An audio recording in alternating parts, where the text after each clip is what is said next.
Okay, next step is the customer relationships. Now we'll speak about customer relationships and the channels. That's next on the PMC. Now the customer relationships is beyond just marketing. It's not about having a marketing campaign and advertising a product. It's about keeping those relationships, about firstly starting those relationships. And once you've started those relationships, how do you keep it, maintain those customers that you have, and then grow it further? You will be having to show your type of value proposition, the way you communicate, the values that you hold as a company to your customers, and how you communicate that to your customers. So if you have a business culture that is fun, we have a business culture that's very serious, we have a business culture that's very relaxed. It's all about how you communicate that to your customers. Now, if I can give you an example of the lady who was manufacturing hats, her main customer were the boutique stores.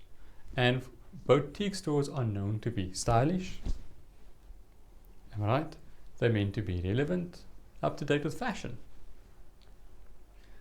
Something that she could have done in her communication style with her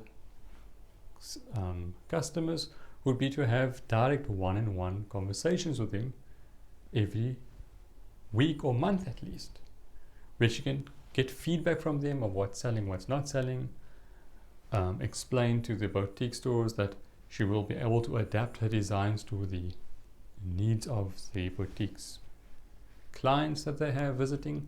So by doing so, she keeps that relationship very, very close. Now, that's one approach. Think of someone who is more in the technology space who wants to scale their business. They may not have that luxury of being able to speak and spend so much time with each of their customers.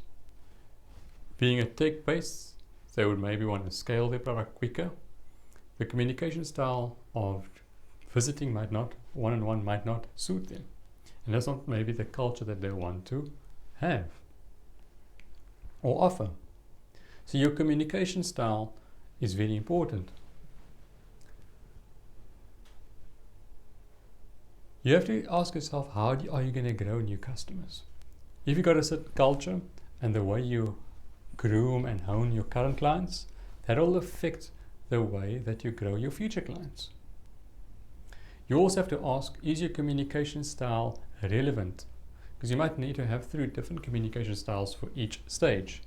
So you've got to choose a stage which is relevant for you, a style that's relevant for the stage. You can't have one-on-one discussions on a weekly basis to grow your customers.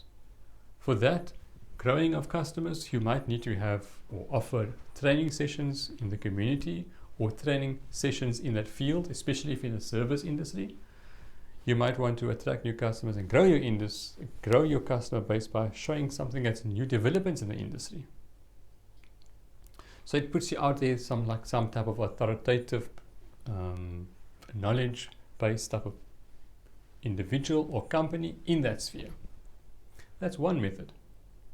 Another method, if you're perhaps in the manufacturing industry, is to provide samples to people who might need or to customers you might want to attract. And that is a type of customer relationship that you're building. Next is channels. And the channels is very simple, a chain or a system or a process that you get your product from where it's at, either at your premises to the customer. What channel are you going to use? It's obvious that if you have a service, if you have a product or you're manufacturing something, it's going to be at point A. That's where you're at. But now how do you take the value that you created to the client? So you've created this value, which is sitting here. You've added and you spoke and you communicated with your customers and they're happy. They want your product or the service you're offering. Now the next question is, how do you get that service or product to them? And that's where the channels come in. Do they order online? Do you have a website, online store? Do you have an app on your phone that they can use? Are you going to be use telephone, old school, or are you going to use mail to communicate with those clients when they need those orders, when they're asking for replenishments, when they need your services? And then how are you going to offer that services? Are you going to do it via a webinar? Are you going to do it via scale on type of online program? Are you going to do one-on-one facilitations with each individual? Now that's the channel space. That's the channels you're going to be using, and it has to be purely defined. Because once it's defined and the channel is defined, it's going to help you be able to create a predictability in your business.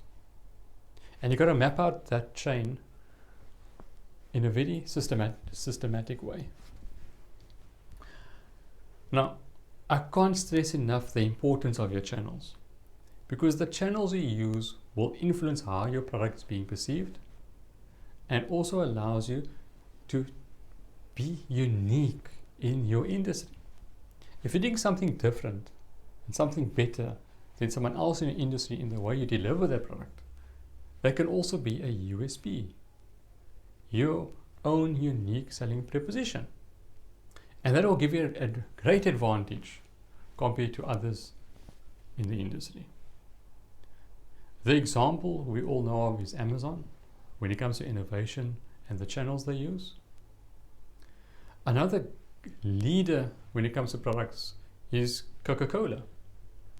Now what makes Coca-Cola so great is the ability and their reach to get their product into almost any place in the world. That's not something that just comes naturally. That's something they built. And they built a great logistics system and a great communication system with everyone and touch points on the ground to get that product there. So when deciding on the channels you're going to use and the value chain you're going to use and building those systems and processes, you have to ask yourself, which we're going to come later, do you have the resources? And do you have the operating capacity to meet those channels? Because the channels aren't free. Those channels will cost some type of either infrastructure or a monthly overhead. So if you're distributing eggs, the choice is either purchasing a vehicle of your own, packaging them in a correct way, and delivering it to the client. Or you might have to sign a few agreements with distribution companies or logistic companies in your area that is willing to deliver those eggs on your behalf. Now those are the type of questions you have to define before sending the product and before finding and just going about and just delivering a product. It will really help if you have the process defined before the time. We'll be speaking more about channels when we come to resources, and I hope you enjoyed the training so far as we move on to our journey of how to use the business model canvas to provide your 3-minute pitch for funding or for a loan or to attract a business partner or to attract someone just to explain what your business is about and then define it for yourself when needed. I thank you.